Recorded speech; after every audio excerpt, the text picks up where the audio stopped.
लिए मन की बात ईश्वर रूपी जनता जनार्दन के चरणों में प्रसाद की थाल की तरह है। इस कार्यक्रम ने मुझे कभी भी आपसे दूर नहीं होने दिया।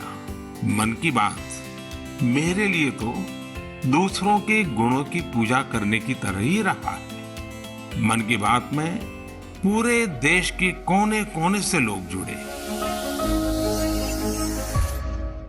नमस्कार, स्वागत है आप सभी का हमारी इस खास पेशकश में। मैं हूं प्रीति सिंह। जहां इंफ्रास्ट्रक्चर का विकास होता है वहां लोगों का विकास भी तेजी से होता है। इंफ्रास्ट्रक्चर से लोगों का जीवन सिर्फ आसानी नहीं होता बल्कि ये समाज को भी सशक्त करता है। आधुनिक इंफ्रास्ट्रक्चर समाज को जोड़ता है, इसलिए देश के स्थायी विकास के लिए आधुनिक इंफ्रास्ट्रक्चर बनाना जरूरी है। केंद्र सरकार आने वाले 25 वर्षों में विकसित भारत बनाने के लिए काम कर रही है। प्रधानमंत्री नरेंद्र मोदी ने मन की बात कार्यक्रम में पिछले 9 साल में बुनियादी ढांचे के विकास की गति की सराहना की और कहा कि इंफ्रास्ट्रक्चर के विकास के लिहाज से पिछले 9 साल बड़े बदलाव भरे रहे हैं। मेरे लिए मन की बात ईश्वर रूपी जनता जनार्दन के चरणों में प्रसाद की थाल की तरह है।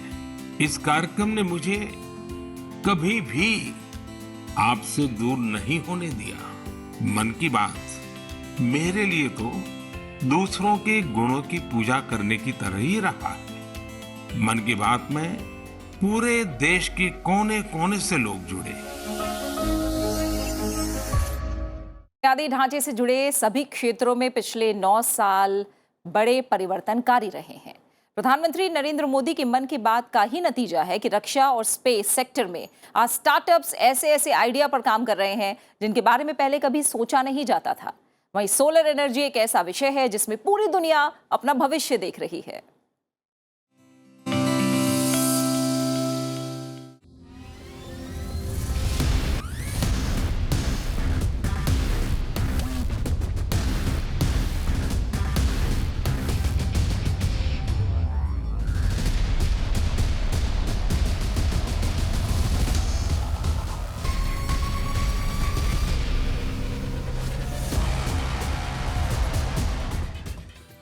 आकाशवाणी पर मन की बात कार्यक्रम के जरिए प्रधानमंत्री नरेंद्र मोदी ने देश में रचनात्मक और सकारात्मक योगदान देने वाले साधारण लोगों को जनता के बीच प्रेरणा स्रोत बनाकर देश की सोच बदली।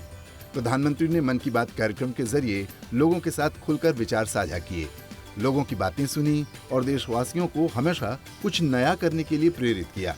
उन्होंने बुनियादी क्षेत्र में विकास के साथ साथ रक्षा क्षेत्र में आत्मनिर्भरता की ओर बढ़ने का आह्वान किया।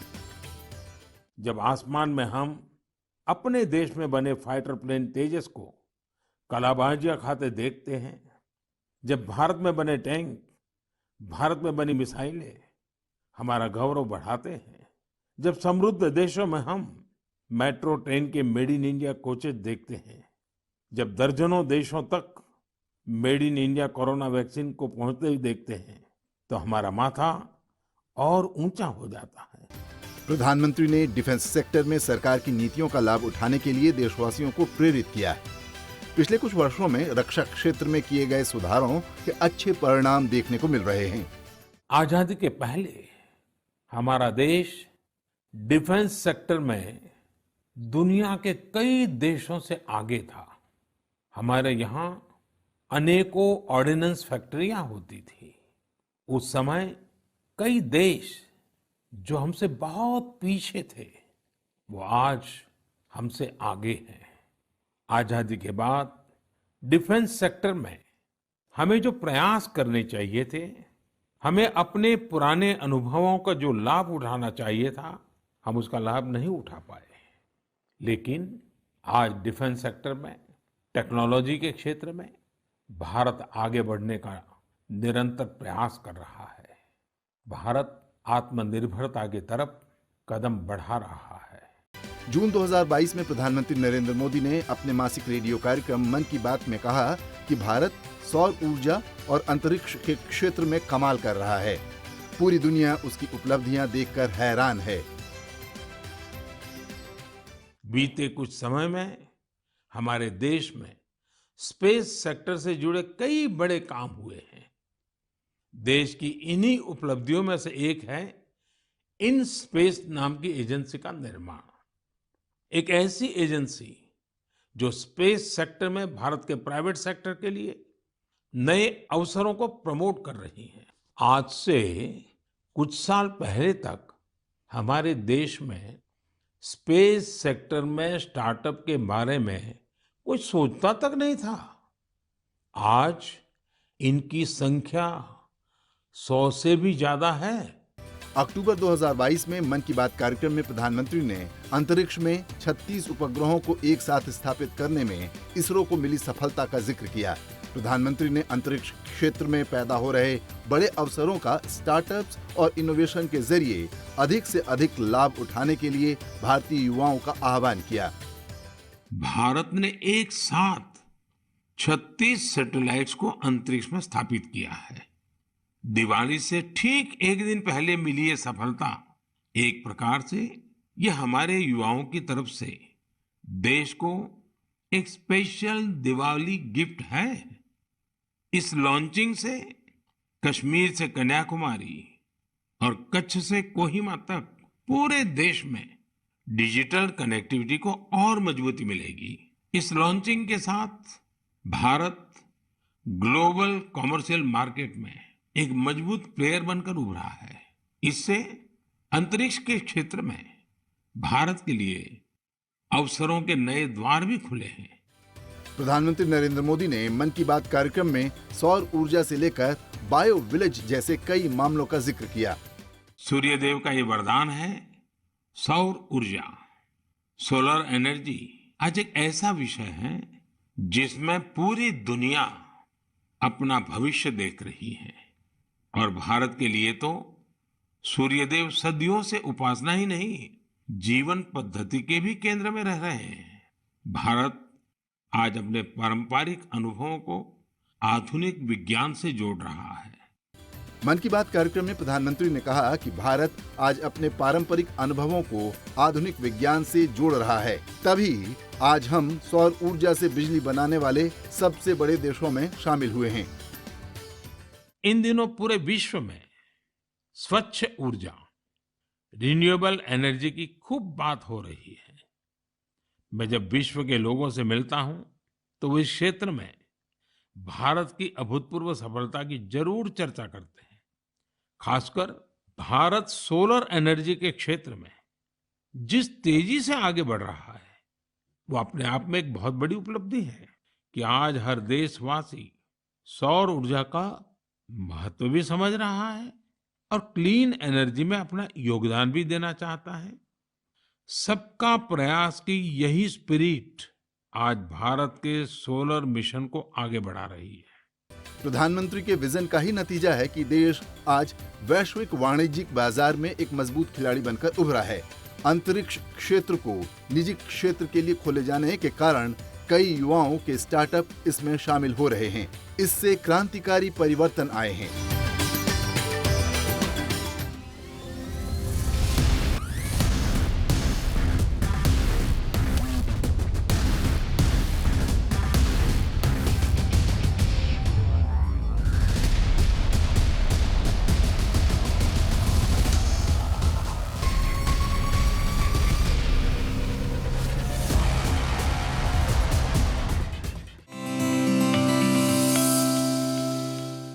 वहीं अगर स्वास्थ्य सुविधाओं की बात करें तो प्रधानमंत्री नरेंद्र मोदी की सरकार बनने के बाद स्वास्थ्य सुविधाओं के क्षेत्र में अभूतपूर्व विस्तार हुआ है। मन की बात कार्यक्रम के जरिए प्रधानमंत्री कई बार देश के स्वास्थ्य क्षेत्र में हुए सुधारों का जिक्र करते रहे हैं। नए एम्स और मेडिकल कॉलेज खोलने, आयुष्मान भारत योजना, आयुष इंडस्ट्री और ई संजीवनी के बढ़ते दायरे के बारे में भी उन्होंने बात की।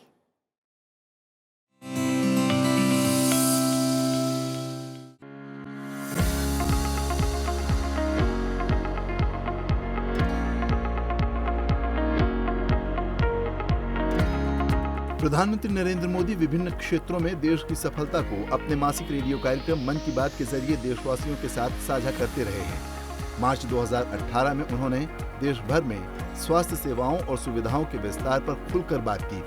उन्होंने बताया कि देश के मौजूदा 479 मेडिकल कॉलेजों में MBBS की सीटों की संख्या बढ़ाकर लगभग 68,000 कर दी गई है। देश भर के लोगों को बेहतर इलाज और स्वास्थ्य सुविधा मिले, इसके लिए विभिन्न राज्यों में नए एम्स खोले जा रहे हैं। देश के मौजूदा 479 मेडिकल कॉलेजों में एमबीबीएस की सीटों की संख्या बढ़ाकर लगभग 68,000 कर दी गई है। देश भर के लोगों को बेहतर इलाज और स्वास्थ्य सुविधा मिले, इसके लिए विभिन्न राज्यों में नए एम्स खोले जा रहे हैं।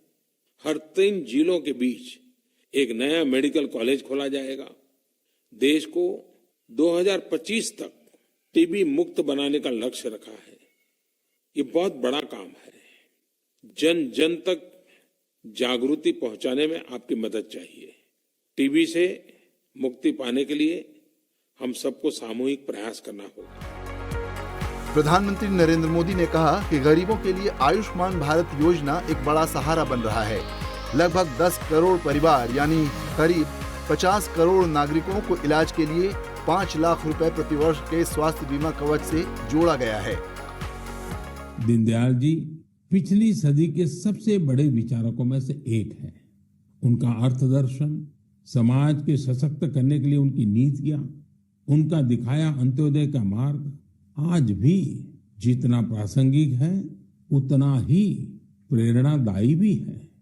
3 साल पहले 25 सितंबर को उनकी जन्म जयंती पर ही दुनिया की सबसे बड़ी health assurance scheme Ayushman Bharat योजना लागू की गई थी। आज देश के 2-2.25 करोड़ से अधिक गरीबों को आयुष्मान भारत योजना के तहत अस्पताल में 5 लाख रुपए तक का मुफ्त इलाज मिल चुका है। गरीब के लिए इतनी बड़ी योजना दीनदयाल जी के अंत्योदय दर्शन को ही समर्पित है। मन की बात कार्यक्रम में प्रधानमंत्री ने कहा कि आयुष इंडस्ट्री का बाजार कई गुना तेजी से लगातार बढ़ रहा है। आज आयुष मैन्युफैक्चरिंग इंडस्ट्री 1,40,000 करोड़ रुपए के आसपास पहुंच रही है। उन्होंने उभरते हुए कई आयुष स्टार्टअप्स का जिक्र किया। हेल्थ सेक्टर के दूसरे स्टार्टअप्स पर तो मैं पहले भी कई बार बात कर चुका हूं, लेकिन इस बार आयुष स्टार्टअप्स पर आपसे विशेष तौर पर बात करूंगा। एक स्टार्टअप है कपिवा। इसके नाम में ही इसका मतलब छिपा है। इसमें क का मतलब है कफ, पी का मतलब है पित्त और वा का मतलब है वात। यह स्टार्टअप हमारी परंपराओं के मुताबिक हेल्दी ईटिंग हैबिट्स पर आधारित है। एक और स्टार्टअप निरोग स्ट्रीट भी है। आयुर्वेद हेल्थ केयर इकोसिस्टम में एक अनूठा कंसेप्ट है। इसका टेक्नोलॉजी ड्रिवन प्लेटफॉर्म दुनिया भर के आयुर्वेदा डॉक्टर्स को सीधे लोगों से जोड़ता है। 50,000 से अधिक प्रैक्टिशनर्स इससे जुड़े हुए हैं। इसी तरह आत्रे इनोवेशंस एक हेल्थ केयर टेक्नोलॉजी स्टार्टअप है जो होलिस्टिक वेलनेस के क्षेत्र में काम कर रहा है। प्रधानमंत्री नरेंद्र मोदी ने मन की बात में होलिस्टिक हेल्थ केयर पर चर्चा की। उन्होंने कहा कि 2022 में ग्लोबल आयुष इन्वेस्टमेंट और इनोवेशन समिट में करीब 10,000 करोड़ रुपए के इन्वेस्टमेंट प्रपोजल्स मिले हैं। उन्होंने कहा कि औषधीय पौधों पर रिसर्च में वृद्धि हुई है। कोरोना काल में औषधीय पौधों पर रिसर्च में भी बहुत वृद्धि हुई है। इस बारे में बहुत सी रिसर्च स्टडीज पब्लिश हो रही हैं। निश्चित रूप से एक अच्छी शुरुआत है। साथियों, देश में विभिन्न प्रकार के औषधीय पौधों और जड़ी बूटियों को लेकर एक और बेहतरीन प्रयास हुआ है। अभी जुलाई महीने में इस साल फरवरी में मन की बात कार्यक्रम में प्रधानमंत्री ने ई संजीवनी ऐप पर बात की, जिसके जरिए 10 करोड़ लोगों ने टेली कंसल्टेशन के माध्यम से डॉक्टर से अपनी बीमारी के बारे में सलाह ली।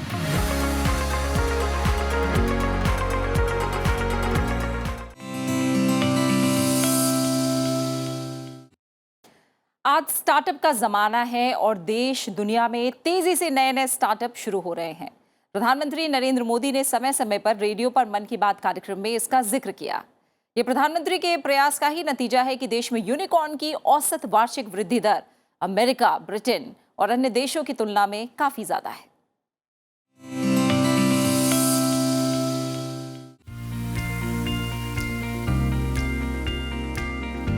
प्रधानमंत्री नरेंद्र मोदी ने 89वें मन की बात कार्यक्रम में भारत में यूनिकॉर्न कंपनियों की संख्या 100 तक पहुंचने का उल्लेख करते हुए कहा कि कोविड-19 वैश्विक महामारी में भी भारत के स्टार्टअप ने धन कमाना और मूल्यांकन बढ़ाना जारी रखा। निश्चित ही यह हर भारतीय के लिए बहुत गर्व की बात है। आप लोग क्रिकेट के मैदान पर टीम इंडिया के किसी बैट्समैन की सेंचुरी सुनकर खुश होते होंगे, लेकिन भारत ने एक और मैदान में सेंचुरी लगाई है और वो बहुत विशेष है। इस महीने 5 तारीख को देश में यूनिकॉर्न की संख्या 100 के आंकड़े तक पहुंच गई है। और आपको तो पता ही है, एक यूनिकॉर्न यानी कम से कम 7,500 करोड़ रुपए का स्टार्टअप। इन यूनिकॉर्न्स का कुल वैल्यूएशन $330 बिलियन यानी 25 लाख करोड़ रुपयों से भी ज्यादा है। निश्चित रूप से ये बात हर भारतीय के लिए गर्व करने वाली बात है। प्रधानमंत्री नरेंद्र मोदी की मन की बात कार्यक्रम का असर ही था कि भारत का स्टार्टअप इकोसिस्टम सिर्फ बड़े शहरों तक ही सीमित नहीं रहा, बल्कि छोटे छोटे शहरों और कस्बों से भी एंटरप्रेन्योर्स सामने आ रहे हैं। एक और बात जिसे मैं ज्यादा अहम मानता हूं, वो ये है कि स्टार्टअप्स की दुनिया न्यू इंडिया की स्पिरिट को रिफ्लेक्ट कर रही है। आज भारत का स्टार्टअप इकोसिस्टम सिर्फ बड़े शहरों तक ही सीमित नहीं है। छोटे छोटे शहरों और कस्बों से भी एंटरप्रेन्योर सामने आ रहे हैं। इससे पता चलता है कि भारत में जिसके पास इनोवेटिव आइडिया है वो वेल्थ क्रिएट कर सकता है। साथियों, देश की सफलता के पीछे देश की युवा शक्ति, देश के टैलेंट और सरकार सभी मिलकर के प्रयास कर रहे हैं। हर किसी का योगदान है, लेकिन इसमें एक और बात महत्वपूर्ण है, वो है स्टार्टअप वर्ल्ड में राइट मेंटरिंग यानी सही मार्गदर्शन। नवंबर 2021 में प्रधानमंत्री ने कहा कि भविष्य में स्टार्टअप के क्षेत्र में नई उड़ान देखने को मिलेगी। खास बात यह है कि वैश्विक महामारी के समय में भी देश में स्टार्टअप की संख्या बढ़ी है। आजकल हम चारों तरफ सुनते हैं स्टार्टअप स्टार्टअप स्टार्टअप। सही बात है, ये स्टार्टअप का युग है और ये भी सही है कि स्टार्टअप की दुनिया में आज भारत विश्व में एक प्रकार से नेतृत्व कर रहा है। साल दर साल स्टार्टअप को रिकॉर्ड निवेश मिल रहा है। ये क्षेत्र बहुत तेज रफ्तार से आगे बढ़ रहा है।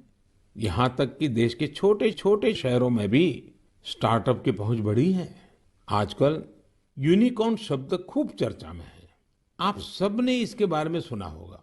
यूनिकॉर्न एक ऐसा स्टार्टअप होता है जिसका वैल्यूएशन कम से कम $1 बिलियन होता है, यानी करीब करीब 7,000 करोड़ रुपए से ज्यादा। प्रधानमंत्री नरेंद्र मोदी ने भारत के खिलौना बाजार बनने पर खुशी जताते हुए कहा कि विदेश से आने वाले खिलौनों की संख्या लगातार कम हो रही है। आपको ये जानकर भी अच्छा लगेगा कि भारत में अब विदेश से आने वाले खिलौनों की संख्या लगातार कम हो रही है। पहले जहां 3,000 करोड़ रुपए से ज्यादा के खिलौने बाहर से आते थे, वहीं अब इनका आयात 70% तक घट गया है।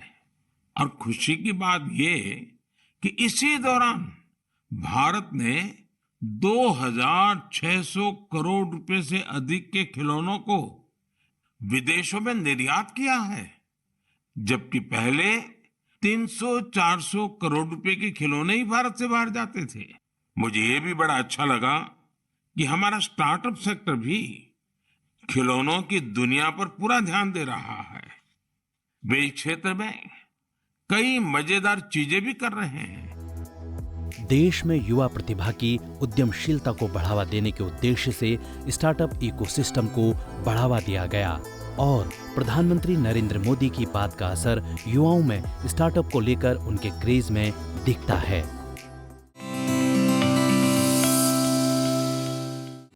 इंटरनेट के आगमन से रेडियो को पीछे नहीं छोड़ा गया है और आज डिजिटल इंडिया के दौरान रेडियो के नए श्रोता और नई सोच भी पैदा हुई है। प्रधानमंत्री नरेंद्र मोदी ने रेडियो को एक नई पहचान दी है। ये सब संभव हुआ डिजिटल इंडिया अभियान के जरिए। तेजी से आगे बढ़ते हमारे देश में डिजिटल इंडिया की ताकत कोने कोने में दिख रही है।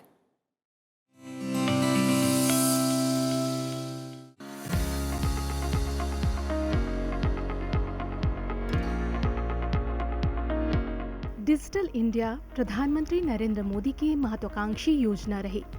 योजना के माध्यम से नरेंद्र मोदी के डिजिटल इंडिया और कैशलेस इंडिया का सपना पूरा करने में मदद मिली। योजना के तहत ऑफलाइन की जगह ऑनलाइन काम करने पर जोर दिया गया। प्रधानमंत्री खुद समय समय पर इस योजना को लेकर मन की बात कार्यक्रम के जरिए लोगों से रूबरू हुए। आप ऐप क्या होती है वो जानते हो, ऑनलाइन बैंकिंग क्या होता है जानते हो, ऑनलाइन टिकट बुकिंग कैसे होता है आप जानते हो। आपके लिए चीजें बहुत सामान्य है और आप उपयोग भी करते हो। लेकिन आज देश जिस महान कार्य को करना चाहता है, हमारा सपना है कैशलेस सोसाइटी। ये ठीक है कि 100% कैशलेस सोसाइटी संभव नहीं होती है, लेकिन क्यों न भारत लेस कैश सोसाइटी की तो शुरुआत करें। एक बार अगर आज हम लेस कैश सोसाइटी की शुरुआत करें थे तो कैशलेस सोसाइटी का मंजिल दूर नहीं होगी। प्रधानमंत्री नरेंद्र मोदी ने अप्रैल 2017 में मन की बात कार्यक्रम के जरिए लोगों से डिजिटल इंडिया मिशन का प्रहरी बनने का आह्वान किया। नई पीढ़ी तो नगद से करीब करीब मुक्त ही हो रही है, उसके कैश की जरूरत नहीं है। वो डिजिटल करेंसी में विश्वास करने लग गई है। आप तो करते हैं, लेकिन इसी योजना से आप कमाई भी कर सकते हैं। आपने सोचा है? भारत सरकार ने एक योजना है, अगर भीम ऐप जो कि आप डाउनलोड करते होंगे, आप उपयोग भी करते होंगे, लेकिन किसी और को रिफर करें, किसी और को जोड़ें और वो नया व्यक्ति अगर 3 ट्रांजैक्शन करे, आर्थिक कारोबार 3 बार करें, तो इस काम करने के लिए आपको 10 रुपये की कमाई होती है। और ये योजना 14 अक्टूबर तक है। डिजिटल इंडिया बनाने में आपका योगदान होगा। न्यू इंडिया के आप एक प्रहरी बन जाएंगे, तो वैकेशन का वैकेशन और कमाई की कमाई। प्रधानमंत्री ने अप्रैल 2022 में भीम यूपीआई का जिक्र करते हुए कहा कि डिजिटल इकोनॉमी तेजी से हमारी इकोनॉमी और आदतों का हिस्सा बन चुकी है। देश में डिजिटल इकोनॉमी का एक कल्चर पैदा हो रहा है। पिछले कुछ सालों में भीम यूपीआई तेजी से हमारी इकोनॉमी और आदतों का हिस्सा बन गया है। अब तो छोटे छोटे शहरों में और ज्यादातर गांवों में भी लोग यूपीआई से ही लेन देन कर रहे हैं। डिजिटल इकोनॉमी से देश में एक कल्चर भी पैदा हो रहा है। गली नुक्कड़ की छोटी छोटी दुकानों में डिजिटल पेमेंट होने से उन्हें ज्यादा से ज्यादा ग्राहकों को सर्विस देना आसान हो गया है। अगस्त 2022 में प्रधानमंत्री ने अपने मन की बात कार्यक्रम में अमृत महोत्सव की सफलता, डिजिटल इंडिया, गांव-गांव तक 4G इंटरनेट और 4G के जरिए डिजिटल एंटरप्रेन्योर के पैदा होने का जिक्र किया। अरुणाचल और नॉर्थ ईस्ट के दूर सुदूर इलाकों में 4G के तौर पर एक नया सूर्योदय हुआ है। इंटरनेट कनेक्टिविटी एक नया सवेरा लेकर आई है। जो सुविधाएं कभी सिर्फ बड़े शहरों में होती थी, वो डिजिटल इंडिया ने गांव-गांव में पहुंचा दी है। इस वजह से देश में नए डिजिटल एंटरप्रेन्योर पैदा हो रहे हैं। राजस्थान के अजमेर जिले के सेठा सिंह रावत जी दर्जी ऑनलाइन ई स्टोर चलाते हैं। आप सोचेंगे ये क्या काम हुआ? दर्जी ऑनलाइन, दरअसल सेठा सिंह रावत कोविड के पहले टेलरिंग का काम करते थे। कोविड आया तो रावत जी ने इस चुनौती को मुश्किल नहीं बल्कि अवसर के रूप में लिया। उन्होंने कॉमन सर्विस सेंटर यानी CSC ई स्टोर ज्वाइन किया और ऑनलाइन कामकाज शुरू किया। तेजी से आगे बढ़ते देश में डिजिटल इंडिया की ताकत कोने कोने में दिख रही है। डिजिटल इंडिया की शक्ति को घर घर पहुंचाने में अलग अलग ऐप की भूमिका होती है। ऐसा ही एक ऐप है ई संजीवनी। प्रधानमंत्री ने मन की बात कार्यक्रम से लोगों से इस ऐप से जुड़ने का आह्वान किया, जिसका असर व्यापक स्तर पर देखने को मिला। तेजी से आगे बढ़ते हमारे देश में डिजिटल इंडिया की ताकत कोने कोने में दिख रही है। डिजिटल इंडिया की शक्ति को घर घर पहुंचाने में अलग अलग ऐप्स की बड़ी भूमिका होती है। ऐसा ही एक ऐप है ई संजीवनी। इस ऐप से टेली कंसल्टेशन यानी दूर बैठे वीडियो कॉन्फ्रेंस के माध्यम से डॉक्टर से अपनी बीमारी के बारे में सलाह कर सकते हैं। इस ऐप का उपयोग करके अब तक टेली कंसल्टेशंस करने वालों की संख्या 10 करोड़ के आंकड़े को पार कर गई है। डिजिटल इंडिया केंद्र सरकार की एक पहल है, जिसके तहत सरकारी विभागों को देश की जनता से जोड़ना है। इसका उद्देश्य यह सुनिश्चित करना है कि बिना कागज के इस्तेमाल की सरकारी सेवाएं इलेक्ट्रॉनिक रूप से जनता तक पहुंच सकें। इस योजना का एक उद्देश्य ग्रामीण इलाकों को उच्च गति के इंटरनेट के माध्यम से जोड़ना भी है।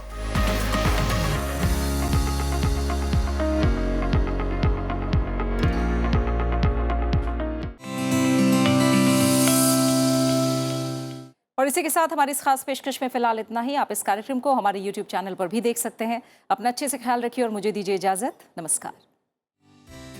मेरे लिए मन की बात ईश्वर रूपी जनता जनार्दन के चरणों में प्रसाद की थाल की तरह है। इस कार्यक्रम ने मुझे कभी भी आपसे दूर नहीं होने दिया। मन की बात मेरे लिए तो दूसरों के गुणों की पूजा करने की तरह ही रहा है। मन की बात में पूरे देश के कोने कोने से लोग जुड़े।